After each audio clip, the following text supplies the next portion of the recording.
पाकिस्तान को यूएई की स्ट्रेटेजिक शराकतदारी पर फख्र है। वज़ीर आज़म शहबाज शरीफ का यौम इत्तेहाद की तकरीब से खिताब। कहा, मुत्तहिदा अरब अमारात ने पाकिस्तान के मौशी इस्तेहकाम में अहम किरदार अदा किया। 15 लाख पाकिस्तानी यूएई की तरक्की में किरदार अदा कर रहे हैं।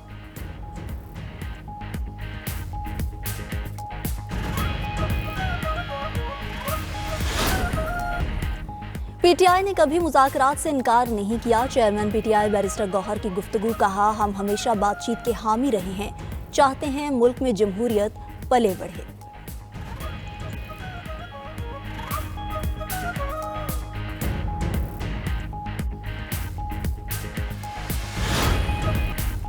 सोने की कीमत में 46 साल बाद रिकॉर्ड इजाफा। रवा साल सोना 60% महंगा हुआ। माहिरीन ने अमेरिका की गैर यकीनी मौशी सूरत हाल को सोना महंगा होने की वजह करार दे दिया।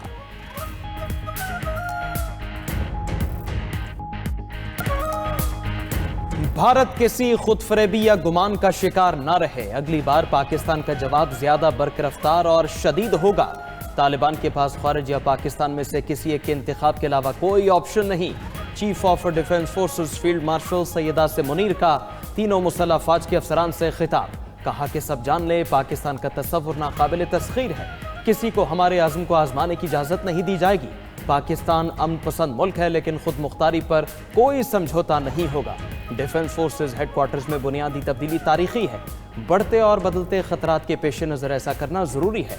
हम मल्टी डोमेन ऑपरेशंस को तीनों फौज के मुत्तहद निज़ाम के तहत मज़ीद बेहतर करेंगे। हर सर्विस अपनी ऑपरेशनल तैयारियों के लिए अपनी इनफरादियत बरकरार रखेगी। डिफेंस फोर्सेस का हेडक्वार्टर सर्विसेज के ऑपरेशन को मजबूत और हम आहंग करेगा। तीनों फौज अपनी अंदरूनी खुद मुख्तारी और तंजीमी ढांचा बरकरार रखेंगे।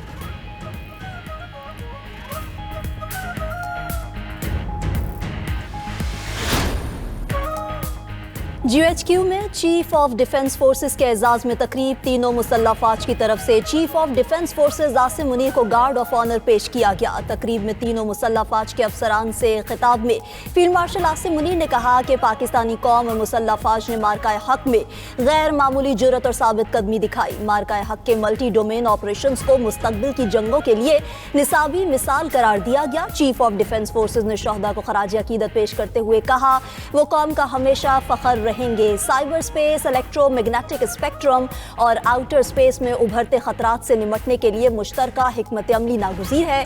मसनूई ज़हानत और क्वांटम कंप्यूटिंग समेत नई टेक्नोलॉजीज अफवाज को हम आहंग करने की ज़रूरत पर जोर दिया। फील्ड मार्शल ने मजीद कहा कि मुसल्लह अफवाज को सकाफती तौर पर जदीद और मुकम्मल जंगी तैयारी वाली फौज में तब्दील किया जाएगा। तकरीब में मार्काए हक में बहादुरी दिखाने वाले पाक बहरिया और पाक फजाइया के हीरोज को एजाज़ात दिए गए। पाकिस्तानी फ़ज़ाई हदूद में इंडोनेशिया के सादर का पुरतपाक इस्तकबाल। पाक फ़ज़ाइया ने मेहमान सादर के तैयारे को हसार में लेकर खुशामदीद कहा।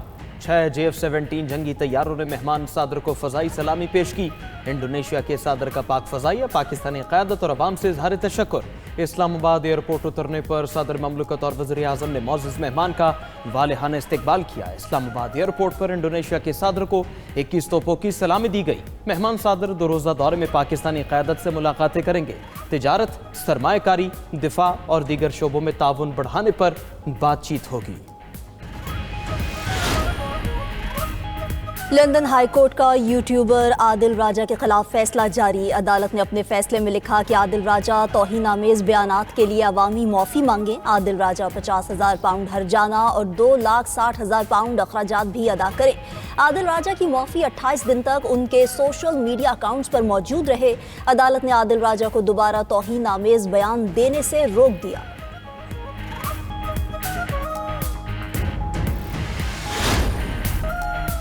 वज़ीर आज़म ने गवादर और गिलगित बल्तिस्तान में बिजली के मंसूबों की मंजूरी दे दी। वज़ीर आज़म शहबाज शरीफ की ज़ेर सदारत पावर सेक्टर से मुतालिक जायजा इजलास। वज़ीर आज़म की मंसूबों पर फौरी अमल दरामद की हिदायत। कहा, मंसूबों पर तमाम मुतल्लिका इदारे हम आहंगी से काम करें। गिलगित बल्तिस्तान के अवाम की फलाह बहबूद और मुआशी तरक्की तरजीह है। दूसरी तरफ वज़ीर आज़म की ज़ेर सदारत तरक्याती मंसूबों के हवाले से भी इजलास हुआ। शहबाज शरीफ ने इजलास में इज़हार ख्याल करते हुए कहा कि कौमी अहमियत के अहम मंसूबों की शफाफियत के साथ बर वक्त तकमील हमारी तरजीह है। तरक्याती मंसूबों के लिए जामे हिकमत अमली बनाई जाए।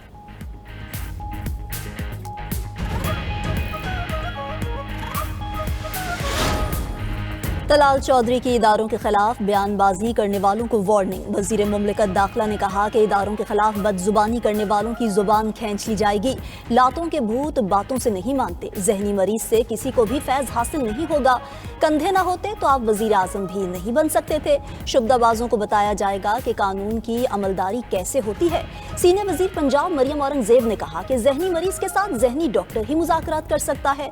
कौमी सलामती पर हमलावर होने की इजाजत नहीं दी जा सकती। ये कहते हैं कि इन्हें 27वीं आईनी तरमीम मंजूर नहीं।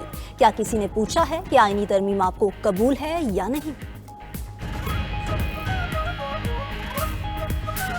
हुकूमत का रवैया तो दिन ब दिन बदतर होता जा रहा है। एक जो है इलेक्शन भी हमसे लेके गए और फिर हम पे दरवाजे भी भी बंद कर रहे हैं। फोरम वहाँ पे वर्क कर रहे हैं। इकट्ठे होकर सीधा करें। पार्लियामेंट की राहदारी में हुकूमत और अपोजिशन अरकान में दिलचस्प मुकालमा। वफाकी वजीर पार्लिमानी अमूर तारिक फजल चौधरी और PTI रहनुमा जुनैद अकबर खान का टाकरा हो गया। जुनैद अकबर ने फजल चौधरी से शिकवा किया कि आप हम पर दिन ब दिन हालात तंग करते जा रहे हैं, हम पर दरवाजे बंद करते जा रहे हैं। तारिक फजल चौधरी ने जवाब दिया कि आप भी आपस में इजलास ना करें। स्पीकर कौमी असम्बली से मिले। जुनैद अकबर ने फौरन कहा आप जुल्म बंद करें, हम मिल लेंगे। उस पर तारिक फजल चौधरी ने तुर्की बतुर्की जवाब दिया, आप भी अपनी हरकतें ठीक करें।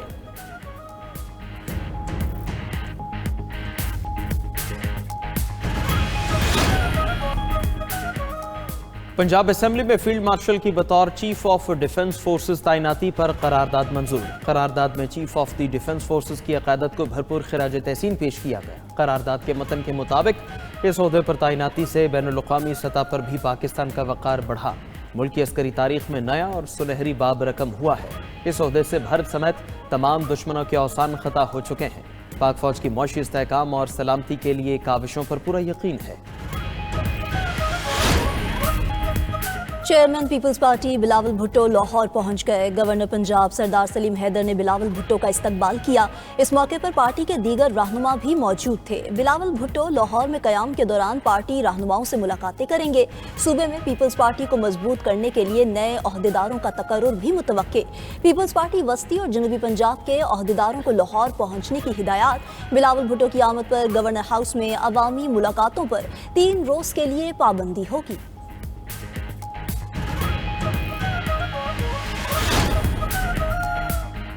आबिद शेर अली बिला मुकाबला सेनेटर मुंतखब। एहसान अफजल खान और अब्दुल जब्बार ने कागजात नामजदगी वापस ले लिए। पंजाब में सेनेट की नशिस्त के लिए 3 उम्मीदवारों ने कागजात नामजदगी जमा करवाए थे। साबिक सेनेटर इरफान सिद्दीकी की वफात के बाद खाली नशिस्त पर 24 दिसंबर को पोलिंग होना थी। वज़ीर आज़म शहबाज शरीफ की आबिद शेर अली को बिला मुकाबला सेनेटर मुंतखब होने पर मुबारकबाद।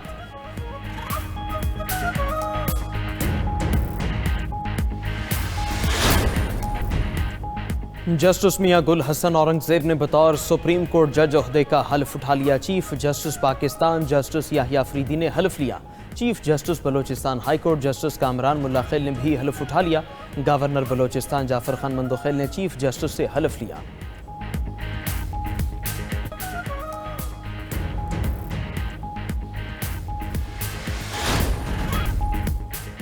अमरीकी कांग्रेस का मशरक़ वस्ता में फौजी कार्रवाइयों का सदारती इख्तियार वापस लेने का फैसला। डेमोक्रेट्स और रिपब्लिकन्स ने दिफाई बजट के मुसवदे पर इत्तेफाक कर लिया। दिफाई बजट के मुसवदे के मुताबिक ऐसे तमाम कवानीन ख़त्म किए जाएंगे जिनके तहत सादर को बैरून मुल्क ताकत के इस्तेमाल की इजाज़त हासिल थी। अब अमरीकी सादर मशरक़ वस्ता में अकेला फौजी ऑपरेशन का फैसला नहीं कर सकेगा। सूडान में खूनी जंग की शिद्दत में इजाफा। रैपिड सपोर्ट फोर्स ने हैगलिग ऑयल फील्ड का कंट्रोल संभाल लिया। किंडरगार्टन और अस्पताल पर हमले में हलाकतों की तादाद 114 हो गई। मरने वालों में 63 बच्चे भी शामिल। सरबराह आलमी इदारा सेहत का सूडान में जंगबंदी का मुतालबा।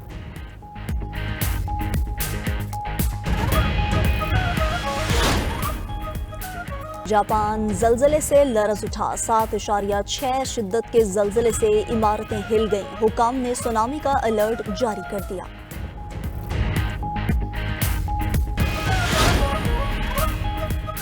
ईरान और अमेरिका के दरमियान तनाव में मजीद इजाफा। अमेरिका ने 55 ईरानी शहरियों को मुल्क बदर कर दिया। ईरान ने शहरियों के मुल्क बदर किए जाने की तस्दीक कर दी। सितंबर में 400 ईरानियों को मुल्क बदरी का नोटिस मिला था। इससे कबल 120 ईरानी दोहा के रास्ते वापस आए। ईरान ने अमेरिकी इमिग्रेशन पॉलिसी को जालिमाना करार दे दिया।